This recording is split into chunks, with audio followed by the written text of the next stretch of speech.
Parents today are paying the bills for their adult kids more than ever before, and almost nobody wants to talk honestly about what this is really doing to their future. On the surface, it looks kind and loving. A parent helps with rent, covers the phone bill, pays for groceries, helps with car insurance, maybe even helps with student loans. It sounds like support. It sounds like family sticking together. But under the surface, something much darker is happening. Retirement is being quietly sacrificed, one monthly payment at a time. A lot of parents tell themselves it's temporary, just until they get back on their feet, just until they find a better job, just until the economy improves. But years go by and nothing changes. The child becomes an adult who never fully stands on their own, and the parent slowly becomes someone who can't stop working even when their body is tired and their mind is exhausted. This isn't about being heartless, it's about reality. Many adults in their 20s and 30s are struggling. Yes, rent is high, wages are slow, life is expensive. But there's a big difference between helping someone stand up and carrying them forever. When parents pay the bills long term, they remove pressure, and pressure is often the thing that forces growth.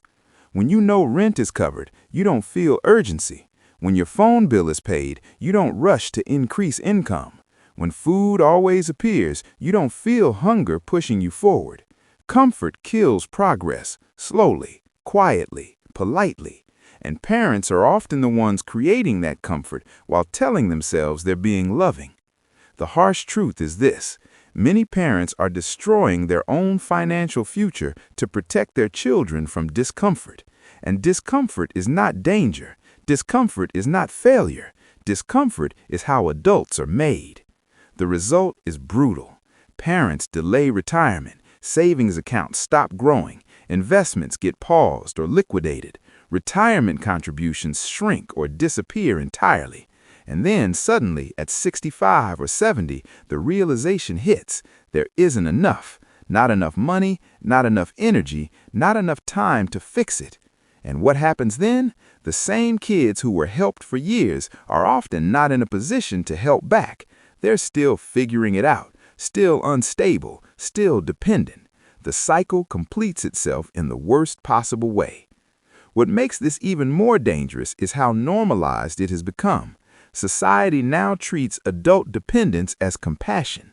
If you suggest that a 28-year-old should pay their own bills, you're called cold. If you suggest that parents should prioritize retirement, you're called selfish. But the math doesn't care about feelings. Numbers don't care about good intentions. Retirement is not a reward. It's a financial stage that requires decades of preparation. And every year a parent delays saving, the cost multiplies. You don't just lose that year's contribution. You lose decades of compounding. You lose growth on growth. That's the silent killer here. A parent paying $800 a month for an adult child might think it's manageable, but invested over 20 years, that same money could have become hundreds of thousands of dollars. That's the difference between dignity and desperation later in life. What's even more uncomfortable is that many adult children don't even realize the damage being done. They assume their parents have it handled. They assume their savings. They assume retirement is fine. And parents often lie to protect them. They say they're okay when they're not. They say it's no problem when it absolutely is. This is how financial collapse happens quietly, not through one bad decision, but through thousands of small emotional ones. There's also a psychological trap here. Parents feel needed. Being needed feels good. It gives purpose, especially when their own careers are slowing down or identity is shifting. Supporting a child gives meaning, but meaning is not the same as security.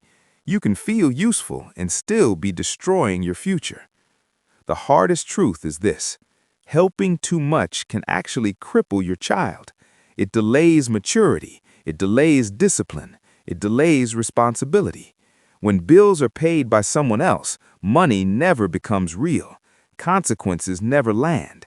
And without consequences, growth never happens. This doesn't mean abandoning your kids. It means redefining help. Help should move someone toward independence, not away from it. Help should have limits, timelines, conditions, clear expectations. Real love sometimes says, I can't pay this anymore.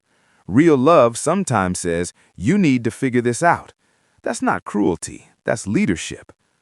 Parents who sacrifice their retirement often believe they are choosing love over money. In their mind, it feels noble, it feels moral, it feels like the right thing to do. They tell themselves that money can always be earned again, that time with their children matters more, that helping now will somehow make everything easier later. But this belief hides a dangerous illusion. In reality, what they are choosing is not love over money, but short-term emotional comfort over long-term stability for everyone involved. It feels good to help. It feels good to say yes. It feels good to be needed. Saying no creates tension, guilt, and fear of being seen as selfish. So parents keep paying. They keep covering the gaps. They keep rescuing. And every time they do, the immediate discomfort disappears, but the long-term damage quietly grows. The truth is simple and brutal. Eventually, someone pays the price. Most of the time, it's the parent. Sometimes, it's the entire family. Retirement doesn't announce itself loudly. It doesn't kick down the door one day and demand attention. It sneaks up slowly. One missed contribution. 1 year of, we'll catch up later.